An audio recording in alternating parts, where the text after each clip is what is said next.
በሲቪል ሰርቪስ ሚኒስትሩ ባቶ ጁነዲን ሳዶ የሚመራ የልኡካን ቡድን እሁድ ዕለት በአውስትራሊያ ሜልቦርን በገጠመው ከፍተኛ ተቃውሞ የጠራው ስብሰባ ተሰርዟል።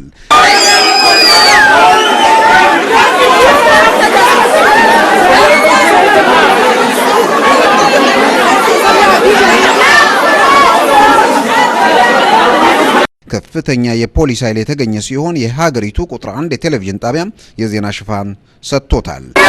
Hyatt Hotel this afternoon as Ethiopian nationals protested the presence of their country's delegates in Australia. Police were forced to step in when the mob clashed with members of a rival ethnic group as they tried to attend the representatives' community what they meeting. Represent and what they stand for is everything against all the human rights abuses that are happening in our country at the moment against our people. One man sustained cuts to his head during the scuffle and was taken to hospital. Officers armed themselves with capsicum spray when protesters spilled onto surrounding streets. The situation was eventually brought under control and the crowd dispersed when the meeting was called off. በድብደባው አካላቸው የቆሰለና የደሙ ሰዎችም በቪዲዮው ላይ ታይተዋል።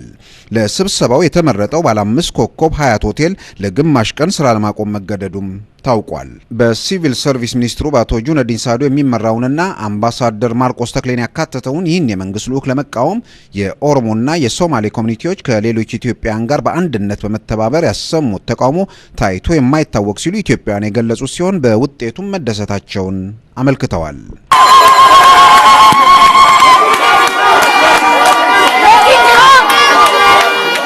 ይህንን እሁድ ሰኔ 24 2004 ወይም ጁላይ 1 2012 በአውስትራሊያ ሜልቦርን የነበረውን ሁኔታ በስፍራው ተገኝቶ የተከታተለው ጋዜጠኛ ሳምሶን አስፋው ያጠናቀረውን ዘገባ በጽሁፍና በምስል አስደግፎ አድርሶናል። ኢትዮጵያውያኑ 24 ሰዓታት ባልሞላ ጊዜ ውስጥ ተደራጅተው ያሰሙትን ተቃውሞ በስኬት መጠናቀቁን የገለጸው ጋዜጠኛ ሳምሶን አስፋው ያጠናቀረው ዘገባ ቀጥሎ ቀርቧል። የሜልቦርን ከተማን ለግማሽ ቀን የናጠውን የተቃውሞ ሰልፍ የአውስትራሊያው ቁጥር 1 ቴሌቪዥን ጣቢያ ሆኖ ቻናል 7 በምሽት ዜና ዘገባው ሽፋን ሰጥቶታል። ሳያሰልስ ይስተጋባ የነበረውና ቁጣ የታከለበት የሰልፈኛው የተቃውሞ ስሜት ወደ አስከፊ ደረጃ እንዳይሸጋገር ስጋት በመፍጠሩ ከፍተኛ የሆነ የፖሊስ ኃይል እንዲሰማራ ግድ ብሏል። ያም ሆኖ የመንግስት ደጋፊዎች ከመደብደብ አላመለጡም።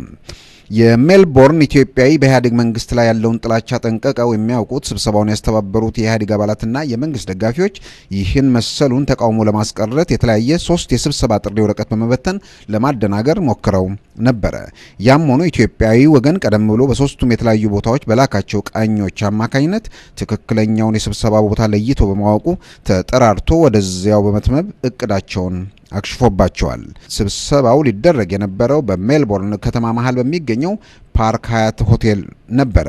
ስብሰባውን በዚህ ዓለም አቀፍና ከፍተኛ ወጪን በሚጠይቅ ሆቴል ማድረግ ያስፈልገውም ሊኖር የሚችለውን ተቃውሞ ሊቀንስ ይችላል በሚል እምነት ነበር። እንዳሰቡትም ኢትዮጵያውያኑ በሆቴሉ ተገኝተው ተቃውሞ ማሰማት እንደጀመሩ የሆቴሉ ማኔጀር በሴኩሪቲዎች ታጅበው ሆቴሉ የግል ንብረት ስለሆነ ተቃውሟችሁን ከሆቴሉ ግቢ ወጥታችሁ አድርጉ በማለት ለማስወጣት ሞከረ። ይሁንና የኢትዮጵያውያኑ ቁጣ በማናጀሩም ሆነ በሆቴሉ ጥቂት ሴኩሪቲዎች ሊመከት የሚችል ባለመሆኑ ፖሊስ ተጠራ።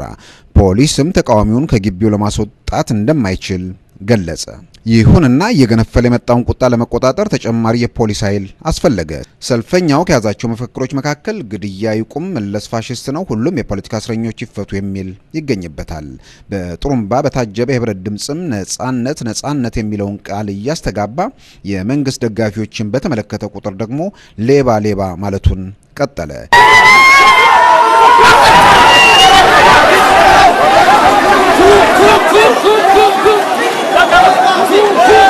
ይህ በእንዲህ ያለም የሰልፈኛው ጩኸት ወደ ዱላ ደረጃ ከፍ ብሎ ስብሰባውን ለመካፈል ከመጡ የመንግስት ደጋፊዎች መካከል ጥቂቶቹ ተደበደቡ። አንዳንዶቹም ራሳቸውን ከኢትዮጵያዊ ሰልፈኛ የዱላ ውርጅብኝ ለማዳን ፖሊስን የሙጥኝ አሉ። በመጨረሻም ፖሊስ ከሆቴሉ ቅጥር ግቢ ካልራቁ በራሳቸው ላይ አደጋ እየጋበዙ መሆኑን በማስረዳት ከሆቴሉ ቅጥር ግቢ እንዲወጡ ያልገቡም እንዳይገቡ አደረገ።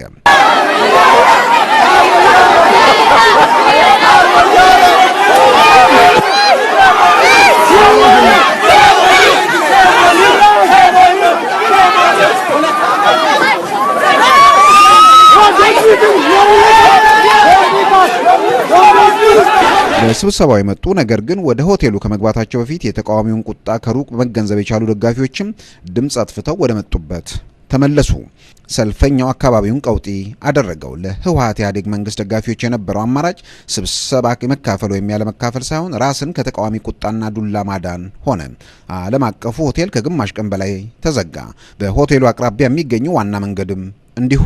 በመጨረሻም የሆቴሉ አስተዳደርም ሆነ ፖሊስ ስብሰባውን አሰርዞ በሆቴሉ የሚገኙትን ባለስልጣናትና ቀደም ብለው የገቡ ጥቂት ደጋፊዎችን ከሆቴሉ ከማስወጣት ሌላ ምንም አማራጭ እንደሌለ በመረዳት ይህንኑ ለተቃዋሚ ኢትዮጵያዊ አስረዱ።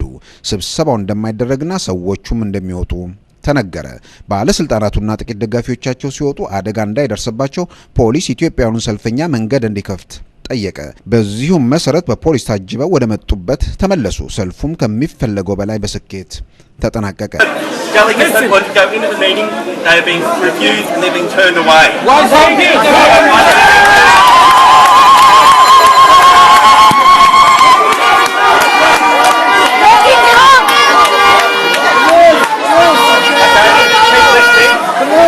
ከሰልፈኛው መሃል አንዱ የሰላማዊ ሰልፉን ሂደትና ውጤት እንዴት ይገልጹታል ተብለው ሲጠየቁ የዛሬው ሰልፍ በሜልቦርን የሰላማዊ ሰልፍ ታሪክ ታይቶ የማይታወቅ ህብረት፣ ጥንካሬና አንድነት የታየበት ነው። በወገናቸው ደም ለመነገድና ለማትረፍ ሲሉ የመለስ ዜናዊን መንግስት የሚደግፉ ወዳሞች ከዛሬ ጀምሮ ወያኔ ባዘጋጀው ስብሰባ ከረባታቸውን አስተካክለው በአጠገባችን እየተንጎማለሉ ሊገቡ እንደማይችሉ እየተረዱ ይመስለኛል። ከአሁን በኋላ የወያኔ ባለስልጣናትም ሆኑ ደጋፊዎች ግልጽ ስብሰባ ማድረግ እንደማይደፍሩ ይኸው ምልክት ነው። ለስብሰባው የሚጠሩትም ቢሆን ደፍሮ የሚሄዱ አይመስለኝም ሲሉ ተደምጠዋል። ተመሳሳይ ጥያቄ የቀረበላቸው ሌላው ሰልፈኛም ኦሮሞ፣ አማራ፣ ሶማሌ ሳይል ሁሉም በመተባበር የተገኘው ውጤት የህብረትን ጠቃሚነት በግልጽ ያሳየ ነው። ከእንግዲህ መለያየት የለብንም፣ ከእንግዲህ መከፋፈል የለብንም። ለብቻ የሚደረግ ትግል የትም እንደማያደርስ አይተናል። መተባበር ደግሞ እንዲህ እንደ ዛሬው አይነት ውጤት እንዳለውም አውቀናል። በዚሁ መቀጠል እንጂ ወደ ኋላ እንመለስም፣ ዜናዊ መውደቂያው ተቃርቧል ሲሉ አስተያየታቸውን አጠናቀዋል። በሜልቦርን የቪክቶሪያ ፖሊስ የተቃዋሚውን ወገን ስሜት መረዳትና ሁከቱን በአግባብና በሰላማዊ መንገድ ለመቆጣጠር ያሳየውን ከፍተኛ ትዕግስትና ያደረገውን ጥረት በኢትዮጵያውያኑ አድናቆት ተችሮታል ሲል ሳምሶን አስፋው ከሜልቦርን አውስትራሊያ ያጠናቀረውን ዘገባ አጠናቅቋል።